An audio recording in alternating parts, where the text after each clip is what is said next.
Amen. La Bible nous dit dans ce texte, le lion de la tribu de Juda fut digne d'ouvrir les 7 sceaux. Alléluia. Il y a quelque chose qui m'intrigue dans ce verset-là. La Bible nous parle des lions de la tribu de Juda. Mais à quel moment ce lion-là devient un agneau? On nous parle du lion de la tribu de Juda.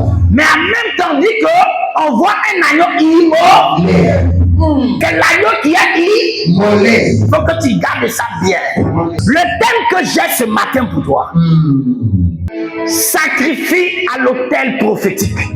C'est obligatoire pour ta destinée. Jésus-Christ est venu sur terre, dit Amen. La Bible dit qu'il était 100% Dieu. Mais réellement, quand tu regardes sa démarche, il a laissé son côté Dieu pour marcher comme un prophète. Parce qu'un Dieu ne peut pas te regarder et puis tu vas le regarder. Judas ne peut pas donner bise à Dieu. Dis Amen. Il est Dieu. Il est notre Seigneur. Mais la Bible déclare, de riche qu'il était, il a laissé cette richesse pour descendre pour être pauvre. Tout ce qu'il demandait de Dieu, il a laissé ça là-bas pour descendre comme un bébé que Marie doit prendre. Il a accepté d'être abaissé. Il est venu comme un agneau. Pour faire quoi? Se sacrifier sur l'autel de la croix. Dis l'autel de la croix. Quand la Bible intervient, on cherche quelqu'un pour déceler cette chose, pour libérer l'humanité. On dit sur toute la terre, dans les cieux, on n'a trouvé personne. Mais on dit, le lion de la tribu de Juda a vaincu. Mais comment il a vaincu? Parce qu'il a accepté d'être un agneau. Il est venu faire quoi? Sacrifier. Sacrifier. Ton problème c'est quoi? Tu crois en Jésus, mais tu ne crois pas en l'autel. Tu crois en Jésus quand ça te plaît, mais tu ne crois pas en l'autel. Tu n'es pas tellement spirituel de pouvoir croire à l'existence de l'autel. Est-ce que quelqu'un est avec moi? La croix sur laquelle Jésus est mort, c'était un autel de sacrifice. Et quand il est venu mourir sur la croix, il nous a sauvés du péché, de la mort, des ténèbres. Aujourd'hui, tu es chrétien, tu sens la présence de Dieu. Parce que Jésus a été sacrifié. Tu banalises cela. Voici pourquoi ta vie est banalisée. Est-ce qu'il peut parler à quelqu'un? Est-ce qu'il peut te dire quelque chose? Lis ta Bible, tu vas comprendre. Lis ta Bible.